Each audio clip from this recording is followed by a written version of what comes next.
How dare they give me the finger? Hello, my baby. Hello, my honey. Hello, my ragtime gal. Sonny, you kissed my wife. Baby, my heart's on fire. Reviewing the last Deluxe Fossilizer of the War for Cybertron Kingdom line, it's Deluxe Wingfinger. There doesn't seem to be any Generation 1 lore to dig up, so this could be an entirely new character. So check out his box. This one's really light, despite being standard Deluxe size.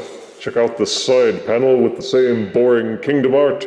Then check out both modes on the back, along with some of the Fossilizer mojo. Enjoy more of the art on the slanty side panel. And now let's open this box up and give him the finger. Wingfinger is a Fossilizer figure, and as such he comes with no accessories, since he is a pile of accessories that you can stick together in various configurations. But he does come with an instruction manual and the Kingdom Line signature Prism sticker card, and this one is finally not Dinobot. This sticker is for Megatron, and his big secret reveal is he turns into Galvatron, which everybody knew as far back as 1986. But this is Wingfinger in his alt mode, which is a skeletal version of the Pterodactyl. The term Goonie bird gets tossed around a lot, but in this case it really does look like some kind of Goonie bird. Paleotrex was similarly skinny, but Wingfinger lacks the intimidating fanged jaws. Ractinite also didn't have fangs, but did have a lot more bulk with a heavy, thick-set body. Wingfinger is supposed to be a flyer, but without a membrane of skin to stretch over the wings. So he shouldn't be able to take off and he would glide like a brick. But at the least you can stretch out the wings to get a span of over 11 inches. And this does set Wingfinger apart from other fossilizers, because while he's skinny, he has more perceived size, since he spreads out over a larger area. Adjust the feet and you can get him to stand up on his own, or you can lie him flat where Wingfinger takes up space like an airplane with his jutty beak head and outspread wings. But you can also fold him up gargoyle style if you want him to take up less space. Wingfinger's colors are mostly a cream-colored bone, with some sections more of a tan color, and some parts set off in black, like the insides of the eye sockets, the inside of the mouth, and between the ribs. The maximal insignia peeks out from the pelvis bone, making this fossilizer the only one that isn't a Predacon. There are a few open pegs and ports in which to plug various accessories and fire blasts from across the War for Cybertron line, though I was unable to find any mini ports. Wingfinger is almost exclusively made of hinges and 5mm ports, so you can pose him quite a lot. The head will spin 360 degrees, and the hinge is a bit tight, but you can angle the head forwards. The mouth will also pop open. Once you get it past these little tabs, you can open it even further. And that does reveal another open port. The neck pegs and rotates in 2 places, and because the wings peg in, they will rotate fully and come with dual sets of hinges, which allow for fairly dynamic wing poses. There's a double hinged section at this claw joint, and while the body itself is inflexible, you can angle the legs forwards and backwards, as well as rotate them from side to side, and each of the foot claws will tilt in and out.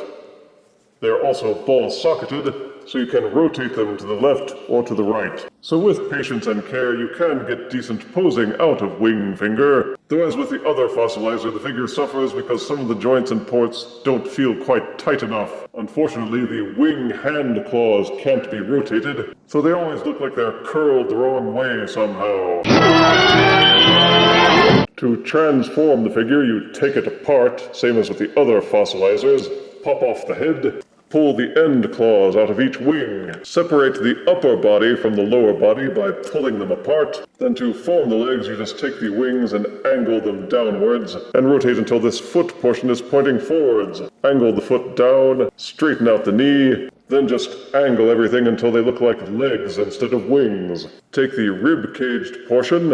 At the back, you will see that the rib sections tab into the central body portion, Pull those apart, rotate the figure around, then rotate the rib portions until the ribs are facing out, flip the foot claws inward to form the robot hands, and rotate until the fists are pointing up. Then this portion now has a hinged section that you tilt backwards to reveal the face. Then you take these two sections and peg them together. And this is Wingfinger in his robot mode, for lack of a better term. As skinny as the Beast mode was, somehow this looks even skinnier, almost like a bow truckle from those Potter movies. But at least they properly embraced that by conveying the impression that Wingfinger is a whip-thin ninja-esque creature. I think the shoulder portions definitely need to be a bit wider, and the upper chestal area could stand to be a bit thicker. It seems that the proportions of the hips and the shoulders should somehow be trading places, but the foot claws make convincing hand spike weapons. You can store the skull on the back.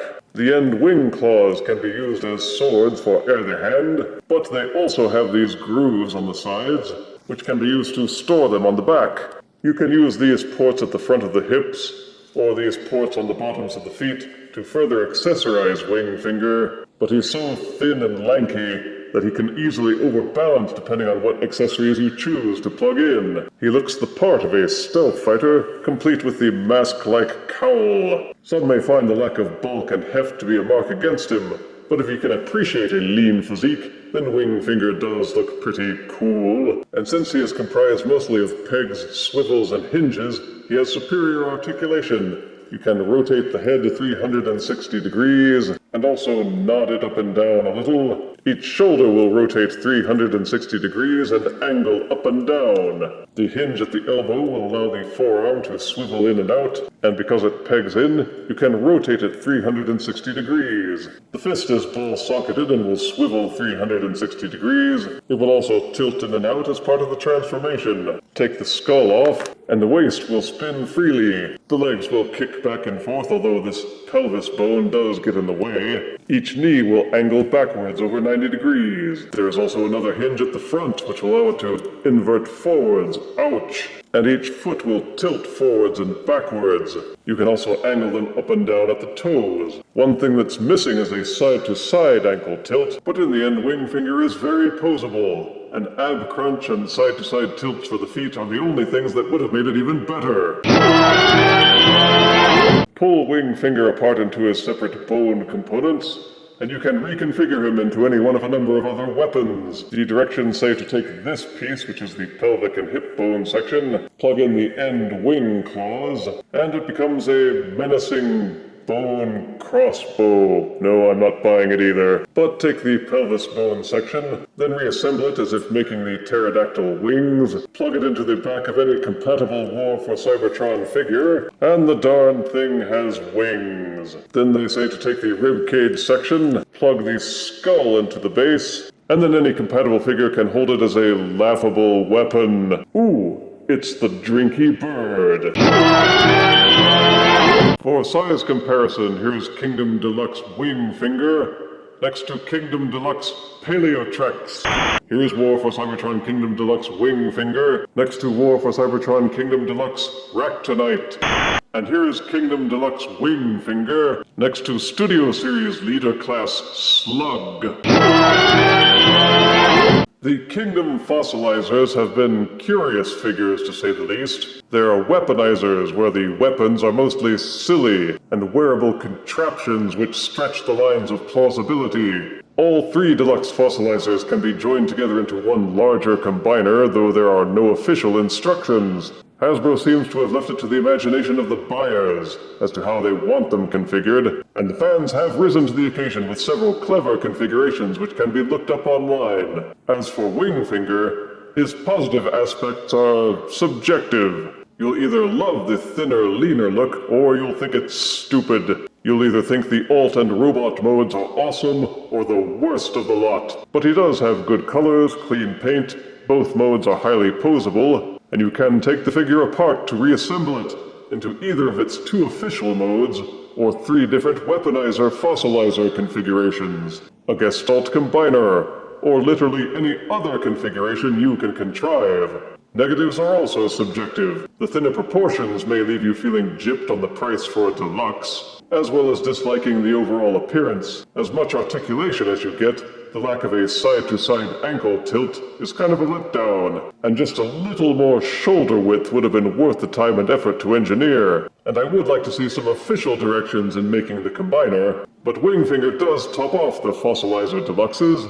and those who wish to complete their piles of bones should check him out if you can find him on shelves. War for Cybertron Kingdom Wingfinger receives 7 out of 10 deaths, though those who dislike the thinner proportions would probably give him a 5 or a 6. And you thought Cutthroat looked like a goony bird. If you refuse me, honey, you lose me. Then you'll be left alone, oh baby. Tell them all, and tell me I'm your own.